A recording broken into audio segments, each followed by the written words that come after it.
തൃശ്ശൂരിൽ പട്ടാപ്പകൽ ഇന്നൊരു വൻ സ്വർണ്ണ കവർച്ച നടന്നു. സ്വർണ്ണ വ്യാപാരിയും സുഹൃത്തിനെയും ആക്രമിച്ച് 2.5 കിലോ സ്വർണം എന്ന ആളുകൾ നാഷണൽ ഹൈവേ വെച്ച് കവർന്നെടുത്തു. കോയമ്പത്തൂരിൽ നിന്നും കാറിൽ കൊണ്ടുവന്ന സ്വർണ്ണാഭരണങ്ങളാണ് ദേശീയപാതയിൽ കുതിരാന് സമീപം വെച്ച് 3 കാറുകളിലായി എത്തിയ ആളുകൾ തട്ടിക്കൊണ്ടുപോയത്. കവർച്ചയുടെ CCTV ദൃശ്യങ്ങൾ 24 ലഭിച്ചു.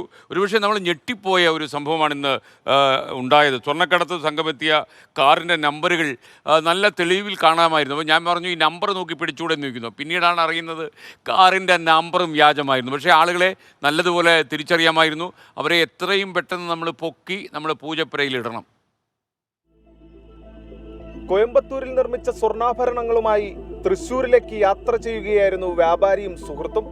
3 കാറുകളിൽ പിന്തുടർന്നെത്തിയ സംഘം കുതിരാന് സമീപം കല്ലിടുക്കിൽ വെച്ച് വാഹനം തടഞ്ഞു. പിന്നീട് നടന്നത് സിനിമയെ വെല്ലുന്ന രംഗങ്ങളാണ്.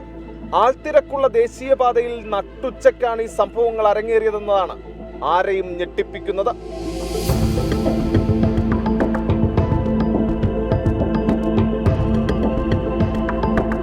2 ഇന്നോവ, 1 റെനോൾട്ട് എന്നീ കാറുകളിൽ മുഖം മറച്ചാണ് കവർച്ചാ സംഘം എത്തിയത്. സ്വർണം കൊണ്ടുവന്നിരുന്ന സ്വിഫ്റ്റ് കാറിനെ പിന്തുടർന്നെത്തിയ സംഘം കാർ തടഞ്ഞു നിർത്തി.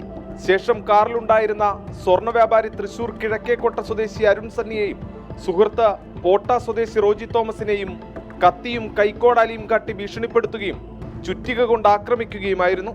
തുടർന്ന് കാറിൽ നിന്ന് ഇരുവരെയും പുറത്തിറക്കിയ ശേഷം സ്വർണവും കാറും കടത്തിക്കൊണ്ടുപോയി. പിന്നാലെ വന്ന കാറിൽ ഇരുവരെയും കയറ്റി. വ്യാപാരിയെയും സുഹൃത്തിനെയും ആക്രമിച്ച ശേഷം സംഘം കാറിൽ സ്വർണം തിരഞ്ഞെങ്കിലും കണ്ടെത്താനായില്ല. ഇതോടെയാണ് ഇവർ സഞ്ചരിച്ചിരുന്ന സ്വിഫ്റ്റ് കാറുമായി സ്വർണം പൊട്ടിക്കാനെത്തിയ സംഘം കടന്നത്. ഇതിനിടയിൽ ഇരുവരെയും മർദ്ദിച്ച് 2 ഇടങ്ങളിൽ ഇറക്കി വിട്ടു. പിന്നീട് സ്വർണം കൈക്കലാക്കിയ ശേഷം കാർ പുത്തൂരിന് സമീപത്തെ വർക്ക്ഷോപ്പിൽ ഉപേക്ഷിച്ചുവെന്നാണ് പോലീസിന്റെ കണ്ടെത്തൽ. സംഭവത്തിൽ PG പോലീസ് അന്വേഷണം ഊർജിതമാക്കിയിട്ടുണ്ട്. അക്രമികളെത്തിയ വാഹനത്തിന്റെ CCTV ദൃശ്യങ്ങൾ കേന്ദ്രീകരിച്ചാണ് അന്വേഷണം പുരോഗമിക്കുന്നത്. സ്വർണം പൊട്ടിക്കൽ തന്നെയാണ് നടന്നതെന്നാണ് പോലീസിന്റെ വിലയിരുത്തൽ. സുരക്ഷിതമെന്ന് കരുതിയ ദേശീയപാതയിൽ അരങ്ങേറിയ കുറ്റകൃത്യം പോലീസിന്റെ വീഴ്ചയെയാണ് ചൂണ്ടിക്കാട്ടുന്നത്. ക്യാമറാമാൻ വിനേഷ് ബാബുരാജിനൊപ്പം സൂരജ് ജി, 24.